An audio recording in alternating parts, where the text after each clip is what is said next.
Friends, இன்றைக்கி நம்ம சேனலில் பார்க்க போகிறது சால மீன் ஃப்ரை. இந்த சால மீன் ஃப்ரை பண்ணுறதுக்கு ஒரு 1/2 கிலோ சால மீன் வாங்கி கட் பண்ணி க்ளீன் பண்ணி வச்சுருக்கேன். இந்த ஃப்ரைக்கு தேவையான மசாலா பொருட்கள் என்னென்னு பார்த்துடலாம். 1/4 டீஸ்பூன் மஞ்சள் பொடி, 1/4 டீஸ்பூன் மிளகு ஜீரகம் பிடிச்சது, 3/4 டீஸ்பூன் மல்லிப்பொடி, 1 டீஸ்பூன் வத்தல் பொடி, உப்பு தேவைக்கேற்ப போட்டுக்கலாம். இப்போ இந்த மசாலா பொருட்கள் எல்லாம் இந்த மீனில் போட்டு பிசைஞ்சு எடுத்து வச்சுக்குவோம். ஃபஸ்ட்டு மசாலா பொருட்களை எல்லாம் மீனில் இப்போ ஆட் பண்ணுவோம். கொஞ்சமாக தண்ணி ஆட் பண்ணிக்க, அப்போ தான் அந்த மிளகு மீனில் ஒட்டும். மசாலா பொருட்கள் எல்லாம் போட்டு பிசைஞ்சு வச்சாச்சு.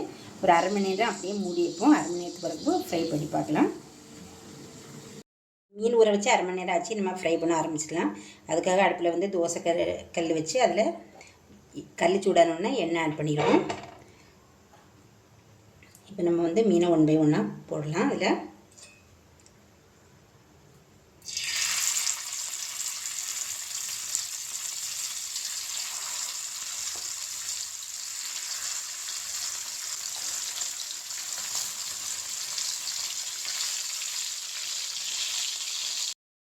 ஒரு பக்கம் வெந்துருச்சு. இப்போ மாற்றி போட்டுக்கலாம்.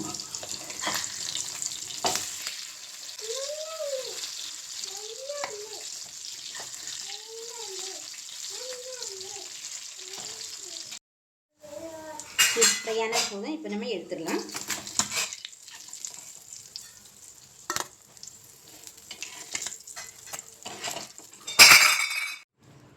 சால மீன் போய் ஃப்ரை பண்ணியாச்சு. ஒரு அழகான ருசியான சால மீன் ஃப்ரை ரெடி ஆகிடுச்சு. இது ரச சாதம், மீன் குழம்பு எல்லாத்துக்கும் சாப்பிடலாம். இப்போ நம்ம சால மீன் குழம்பு, மாங்காய், முருங்கைக்காய் போட்ட குழம்போட இந்த ஃப்ரையை வச்சு சாப்பிட ரொம்ப நல்லாயிருக்கும். நீங்களும் இதுமாரி செய்து சாப்பிட்டு பாருங்கள். எப்படின்ட்டு கமெண்ட்டில் சொல்லுங்கள். பிடிச்சிருந்தால் லைக் பண்ணுங்கள், சப்ஸ்கிரைப் பண்ணுங்கள். நன்றி.